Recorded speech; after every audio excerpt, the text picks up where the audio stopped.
Great. Thank you so much for having me here. I'm excited to share some work that we're doing. We've been working on thinking about home equity and older adults for about a decade with my research team, trying to understand how home equity can be used in retirement in a responsible way while protecting consumers. I think some valid concerns and issues have been raised here.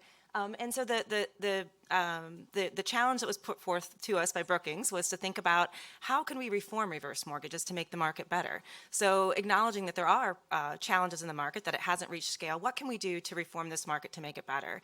And so the research I'm going to share today, or the presentation I'm going to share today, is going to describe some proposals that we think might help make this market better, and also from Tom's perspective. So the work that we're building on, we've had some funding from others, including the MacArthur Foundation and HUD. They haven't funded this particular presentation, but just to say these comments are my own and not those of any of the prior funders that we've had. So the motivation, which I think has been teed up nicely, equity in the home is one of the primary sources of wealth for many households in the United States. So if we think about in 2016, nearly 1 in 5 homeowners aged 62 years of age and older had less than $10,000 in any financial assets, but had at least $40,000 in home equity. And while that may not seem like a lot, it is something. And so if individuals are cutting their pills, if they're not paying for needed expenses, not buying food because of not having income, home equity could be a source of supplemental income for these individuals. And you can see we've looked at individuals at different quintiles of the distribution. So for an individual that has less than $10,000 in liquid assets, but is at least $20,000 in home equity, half of them have a house value of about $117,000, home equity of about $83,000, but financial assets of only $1,500. So how do we think about home equity as part of a broader picture in retirement? Another motivation here is that many individuals are spending quite a bit on housing costs. So maybe despite not having a mortgage, they're paying money for their property taxes, their homeowner's insurance, and mortgage balances have been rising. And so simply tapping some of these other options like a second lien or home equity loan are going to require monthly repayment. What we found is that about a third of older adults actually can't afford the monthly repayment required with a home equity loan or a second lien. And so for these individuals, simply extracting equity through another forward mortgage may not be an option. And so that's another inspiration to kind of think about, well, what are the other alternatives that are out there? Historically, reverse mortgages have provided a vehicle for individuals to access the equity of their home without a monthly required payment. And there's various motivations for why individuals might obtain a reverse mortgage. This was some recent research that we did on reverse mortgage borrowers. We looked at borrowers that received a reverse mortgage from 2006 to 2011 to understand their motivations for taking out a reverse mortgage. And nearly half of them, about 42%, said paying for everyday expenses. But interestingly, about 40% of them said to get rid of a forward mortgage. So the people getting a reverse mortgage, about 60% of them actually have a forward mortgage already, and many of them are struggling to make that forward mortgage payment. So the reverse mortgage actually provides a sort of annuity for them because they're actually able to repay that forward mortgage with the reverse mortgage and have that monthly cash flow in their pocket. And about 40% said that was the reason that they got the reverse mortgage, was to free up that liquidity. And then we use that as part of our thinking about how do we reform this market, knowing that individuals are using reverse mortgages for this purpose. How do we think about that more strategically in creating products that serve this consumer niche? As has been mentioned, the federally insured reverse mortgage, also called the HECM, so you might hear people refer to the HECM today. The HECM is the number one dominant form of reverse mortgage today in the United States. There are private products, and some of the panel members will talk about those, but the federally insured reverse mortgage is the primary reverse mortgage product in the market. The share of reverse mortgages, the market really didn't pick up for the last 2 decades. The program became permanent in 1998.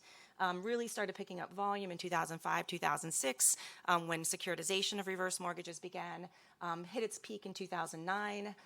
Over 100,000 reverse mortgages originated that year, HECMs, and we're down to about 50,000 reverse mortgages originated in 2015.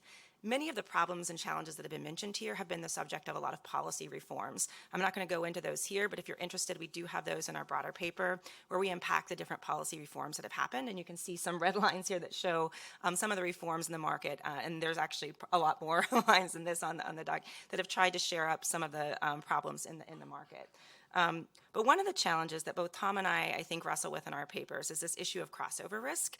So with a reverse mortgage, your balance is going to grow in reverse, which means you're not making any monthly payments on the reverse mortgage, so the principal and interest are going to be added to that balance. And so one of the fundamental risks that we face is that when an individual no longer owns the home, if they pass away or they move into a nursing home, that they might end up in a situation where the balance on the reverse mortgage is going to exceed the value of the home.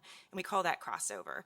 The federally insured reverse mortgage, or HECM, covers that difference. So the insurance pool steps in and says, we're going to cover that difference, and the individual borrower is not responsible for that difference. However, this creates a tremendous amount of cost to the Mutual Mortgage Insurance Fund, as was mentioned. And in fact, if you get this wrong, if you project out how long it's going to take for that reverse mortgage balance to meet home value, and you don't project that correctly, you can end up with a large negative cost against the Mutual Mortgage Insurance Fund. So a lot of the innovations that both Tom and I will talk about, we keep this in the back of our mind that we want to minimize this from happening. And there's a couple of reasons this can happen. One is that home values might drop. So this diagram shows you, as we recently had in our recession, home values dropped, and so crossover occurred because of that. The balances started exceeding the value of the home. So the actuarial report for the MMI fund shows that it's in the red, in part because home values dropped. And so the underlying value of collateral dropped in some of these areas. As home values rebound, that might reverse itself. It can also do this if the individuals under-maintain their homes. So if home values aren't increasing at the rate that we expect because individuals under-maintain their homes, you can have a drop. It could also happen if after a loan has been assigned to HUD or a lender, as they're working out the sale of that home, they actually are not able to collect as much on the home as they otherwise might. So for example, if it goes through a foreclosure, oftentimes you get less on a foreclosed home than you would on a home selling in the market. So trying to avoid foreclosures is another way to kind of prevent this crossover from happening. So there's various things we can do to prevent crossover. We can also loan less money up front. That's going to keep that balance from growing as quickly. So as we think about reforms, these are things that we kind of keep in the back of our mind as ways to try to improve this market. So we have two kind of buckets of proposals that are in our fuller paper, and I'm not going to be able to go into a lot of detail on the proposals here, but I want to give you a highlight. So one of the proposals is to differentiate the product types by consumer segments. So right now, the reverse mortgage essentially provides different options to individuals. They can take a lump sum at closing, although that's limited, the amount that they can take, in order to prevent that crossover risk that we talked about. There's been a policy change that limits the amount that they can take, but they could take a lump sum at closing, or they could structure it as a line of credit, similar to a HELOC, and draw on it over time, or they could structure it as annuity and get a monthly payment from it, which I think is what a lot of us think of when we think of reverse mortgages. We think of the annuity, but in fact, only 6% of borrowers are structuring it that way. And so while it's designed to do all of these things, how are people actually using the reverse mortgage? What do we see about their actually expressed preferences of how they might like to take a reverse mortgage? And so there's two different product options that we think could be streamlined that would allow for meeting these consumer segments. One is a small dollar reverse mortgage, and I'm not the first to talk about this. Laurie Goodman, who's here from the Urban Institute, has also mentioned this as well. So the idea here is to virtually eliminate crossover risk by providing an amount of equity that is still meaningful to that older adult, but that's going to virtually eliminate the risk of that crossover occurring. And that allows you to price it much more cheaply. So it allows you to charge lower interest rates potentially, lower upfront fees, maybe even waiving upfront fees altogether. And it also allows that individual to still tap into that equity and prevent that crossover from happening. So we estimate that among older homeowners, about 12.8 million have at least would be able to access at least $20,000 in home equity with an LTV of 30% or less. So that's a very low loan to value ratio, which means that risk of crossover is virtually null in that situation. About 6.4 million would be able to tap $50,000 in home equity with an LTV of less than 30%. And then we looked at the individuals that have financial assets of less than $10,000, that group I mentioned to you before. About 3 million of them would be able to tap $20,000 in home equity with a resulting LTV of less than 30%. They probably would not be able to afford the monthly payment on a second lien or on a HELOC, but they would be able to, if we were to structure a reverse mortgage to provide this, they would be able to tap it and make it very affordable. The challenge is right now, while they could do this, the upfront mortgage insurance premium, for example, is a flat 2% for everybody, regardless of how much you draw, and that actually can make it more costly for somebody wanting a small dollar reverse mortgage. So if we can price this more affordably, get the costs down, and make the small dollar reverse mortgage more attractive to both individuals and investors, this could be a viable option. There was something like this in the market previously called the HECM Saver, you may be aware of. That was in 2009, but it was actually launched at a time when the market was all moving towards fixed rate reverse mortgages full draw, and it really had difficulty competing at that time in the market, and we think that that kind of a product today might have better legs.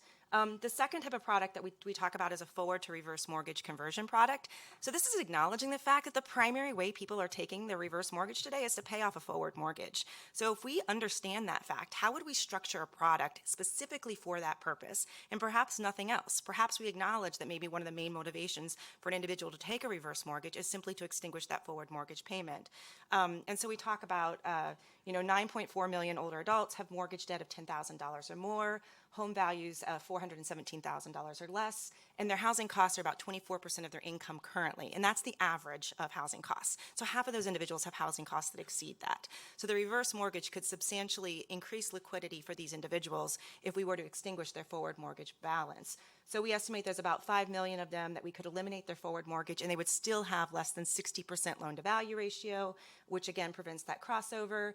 And about 3 million, we could eliminate the forward mortgage and set aside enough money in an escrow at closing to pay all future property taxes and homeowners insurance. So as you might know, another issue in this market is making sure that individuals are not in default on their property taxes and homeowners insurance and that they have enough money to pay those expenses. So one of the things we talk about in our proposals is a mandatory or default LISA option, which is a life expectancy set aside. So it's setting aside money so individuals have enough to pay the future property taxes and insurance, particularly for these low wealth, higher risk households, making sure that they have that set aside. And currently that's actually part of the product under the financial assessment, but we're talking about ways to kind of make that default option into the product itself.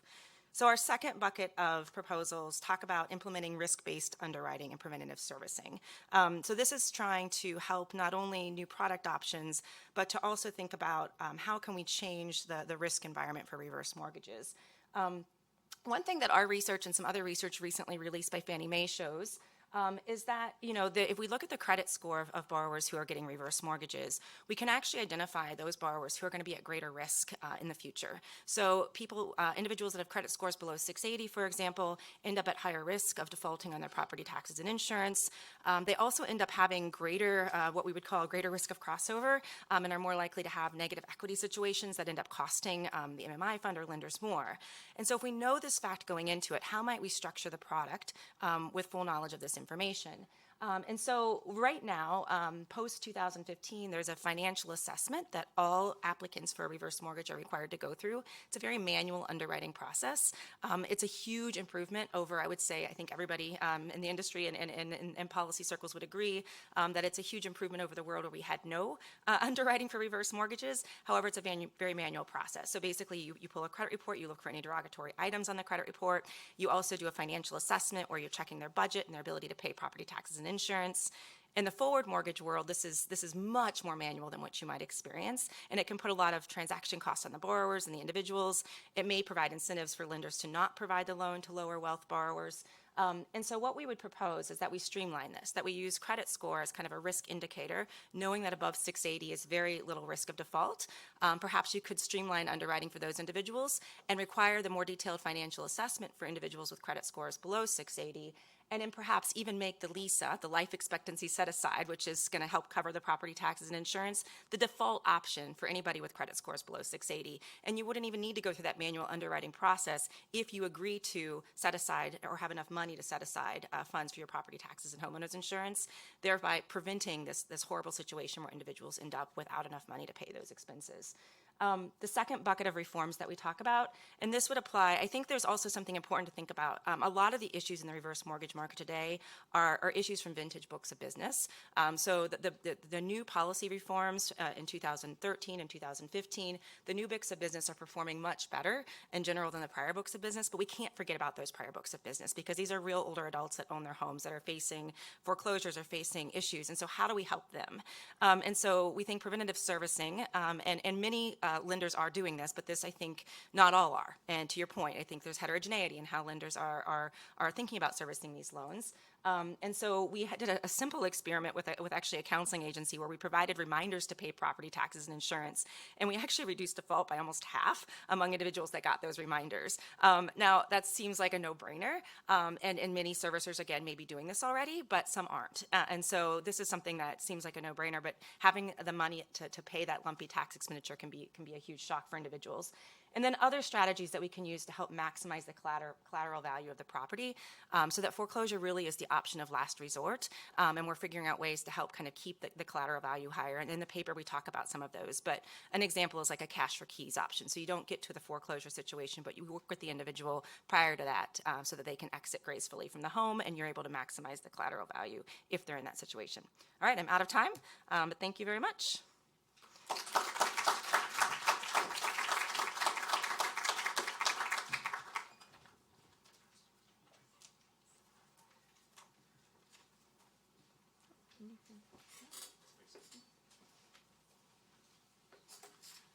Okay, thanks very much to Ben, Martin, and everybody at Brookings, and everybody for being here, and to Stephanie for doing the hard work of explaining what a reverse mortgage is. Usually if I've explained within a 90-minute seminar what a reverse mortgage actually does, that's a win. Okay, but I want to just describe a policy reform that I think may be a fruitful direction. And the problem and solution, I hope, can be seen in this picture where we have the loan to value on the vertical axis and time since origination on the horizontal axis. And the number one, right where this black line is 100%. And exactly what Stephanie described as crossover risk is a real problem. So you borrow money here when you're mid-60s, early 70s, everything's okay. You move when you're 80. You've got a little bit of equity left, maybe not enough, which of course is an issue, to finance the rest of retirement if you're alive, or to your estate if you're dead. But if we go long enough and interest rates are high enough, because there's no payments, no amortization, and no interest, eventually there's crossover. The loan balance exceeds the value of the house. And that's a problem for two reasons. Now, there is the MMI. Can I stop you a second? Please. Oh, here. Is your lapel mic on, or do you want to? 8. But I can talk into the mic, that's fine. I don't need to walk. It's fine, it's fine. Okay, sorry, thanks a bit, thanks. Getting over 100% loan to value, no equity left, is a problem for two reasons. In theory, there's nothing wrong with it.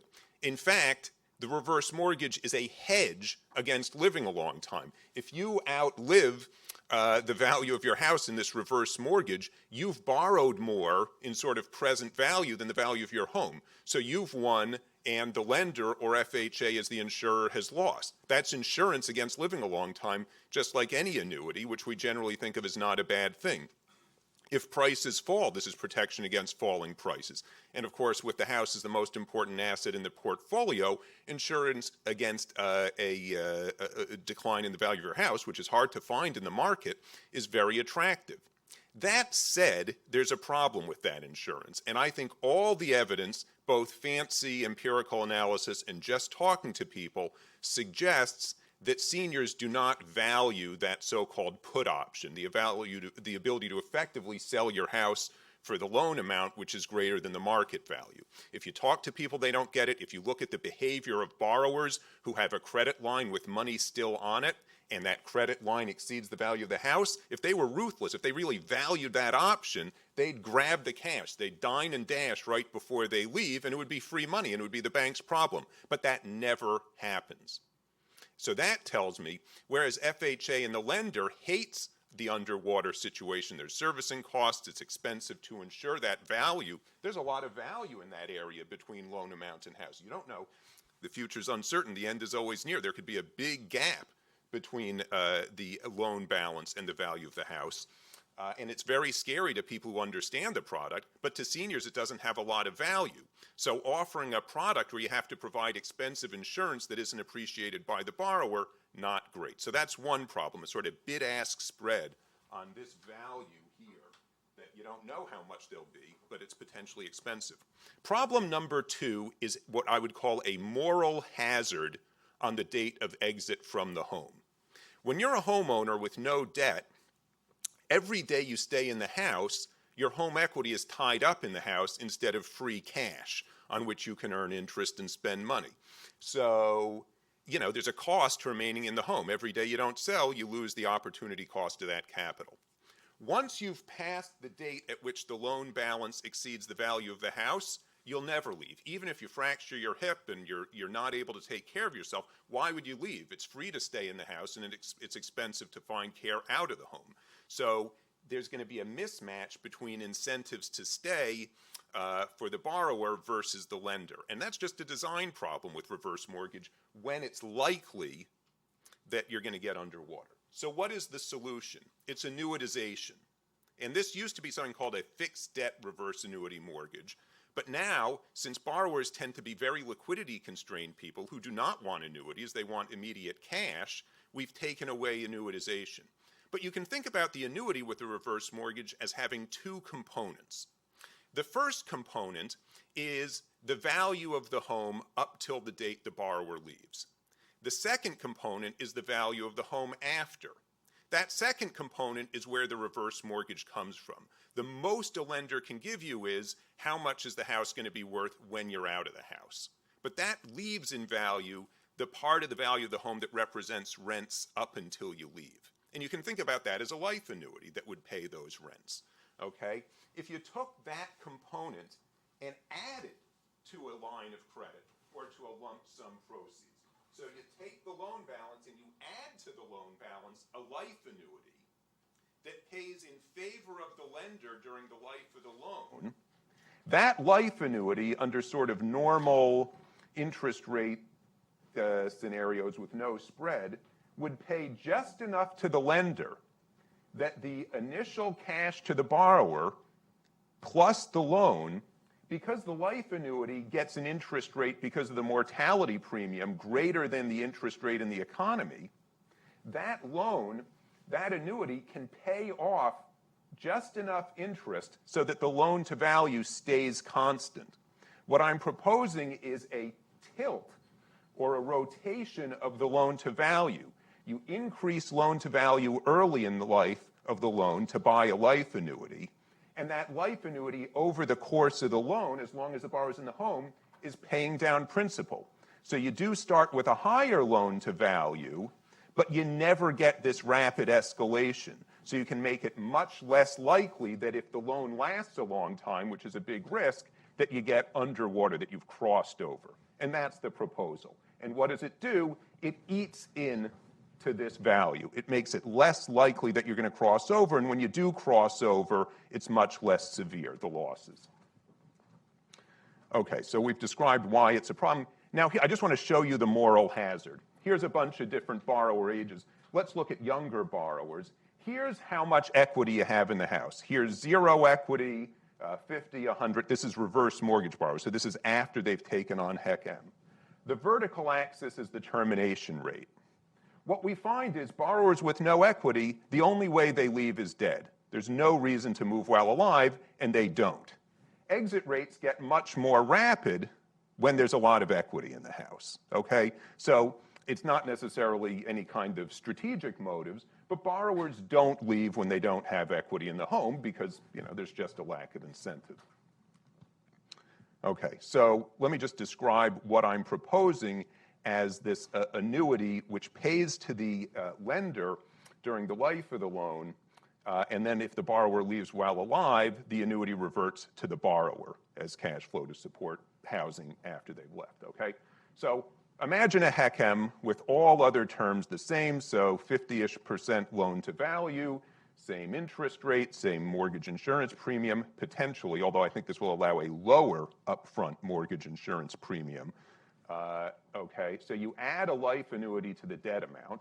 It pays interest during the life of the loan, and it reverts to the borrower if the borrower moves while they're alive. Annuities, right, the insurer keeps the principal after the borrower dies. So they can pay the normal interest rate on savings plus a mortality premium, okay? Because of that, if you think about it, if you add this annuity to the loan, the annuity payment will be more than enough to cover the interest on the annuity part, and in fact, will pay some interest on the principal, which means the total loan balance is growing much more slowly, and even zero if you went all the way. You wouldn't go all the way in practice because you would not want to start at 100% loan to value. So you'd take maybe half of the remaining equity and buy an annuity, okay? So the balance grows considerably more slowly than it would otherwise. And in a world without uncertainty, I showed you that picture, you can actually hold the loan to value ratio on the house constant with no growth over time. And what does that do? It eliminates the move date moral hazard. Number one, the borrower's not underwater, but number two, when they move, they get this annuity payment, which should be, in a sort of perfect capital markets world, the way the math works is that annuity payment would be just enough to pay rent on a similar home. Okay, so you don't have the unfortunate situation, say, with an older husband, younger wife. The older borrower grabs a high loan to value by taking the wife off a title. He dies. There's no equity in the house. If the woman decides to move at that point, the good news, because she has no support, the good news is she can take that life annuity until death and pay rent somewhere else in a worst case scenario, or she can use it to support expenditures in the house. Okay, is there any precedent? Is this some zany idea? For a while I thought this is totally crazy. It seems like it makes sense, but if it was such a good idea, why didn't anybody ever try it? And the answer is they have. Lisa, the life expectancy set aside, it's not annuitized, so there's no mortality premium. There's no transfer from people who die early in retirement to later, but it does have this element of an annual income to provide for expenses. It doesn't solve all the problems of move date, moral hazard, and it doesn't fix the problem of underwater because the loan balance can still grow, okay? But something in the old days they did, and I discovered this in some ancient text from long ago in the 1980s when I was doing this project, so I'm thankful I had the opportunity. There was they used to annuitize. It was a reverse annuity mortgage. And there were two kinds. There was just an annuity, so you'd have something like 50, 60% loan to value, probably lower in the world with very high interest rates because you just can't provide much proceeds. If you have a 14% interest rate, it gets underwater too fast, okay? So the fixed debt RAMs would take an annuity to the borrower and then a second annuity to the lender, and it was exactly the idea was you keep the loan to value constant over time, so you have less of this crossover risk, and it's a less complicated product because there's just less insurance. So what about in the real world? I showed you a picture where prices are constant, there's no risk, you can definitely keep loan to value at 100%. That's not a realistic product. So I've done some numerical analysis in a world with realistic volatility. The house can go up or down 5% every year. And I showed you that picture of what real world terminations of loans look like. And under realistic scenarios, if you take half, so you have a, say, 50% loan to value, if you take 25% of the value of the house and you put a life annuity on it with payments to the lender through termination of the loan, and if the borrower is still alive, they get the annuity, you can reduce the value of that default option, that sort of area of loan balance above home resale value. You can cut into that value by 2%, which can be half the option value. And currently, FHA's mortgage insurance premium up front, you pay interest as well, is what Stephanie mentioned, 2%. So you could almost eliminate that 2% upfront premium. Probably better, lower the interest rate over the life of the loan, which makes better incentives, okay? So that is a significant reduction in risk under what I think are realistic scenarios. So we accomplish two goals. One, we reduce the bid-ask spread by making that option less expensive to the lender that the borrower doesn't value, okay? And the one thing I will say is this doesn't work very well when price volatility is very, very high. And the reason is what I've proposed addresses one of two risks. Longevity risk. The life annuity just eats into the problem of excessive longevity by the borrower. Not excessive. I mean, it's nice if they live a long time, but it's not good for loan to value. But if most of the problem is price volatility, I haven't addressed that problem. It's a very interesting financial problem because you've got the interaction of home price risk and longevity. It's mathematically interesting, but the life part is pretty easy to address. Who wins? Borrowers who live a moderate or long time. Why? They get a cheaper loan, lower mortgage insurance premium or lower rates. They'll probably have more equity at the end. And when they move out, they're protected against this scenario where they have to move out of the home because they get that annuity income. The loser, of course, is short-lived borrowers' estates. If you die young, your estate is worse off than it would have been without this annuity component. Here's a picture of what realistic rotation with only 50% of the remaining equity annuitized. We see higher loan to value earlier in the life, but the gain is it takes a very, very long time to get to 100% loan to value, whereas with high interest rates, you can get there, well within a borrower's life. Thank you very much. Thanks for watching. Be sure to like and subscribe for more videos from Brookings.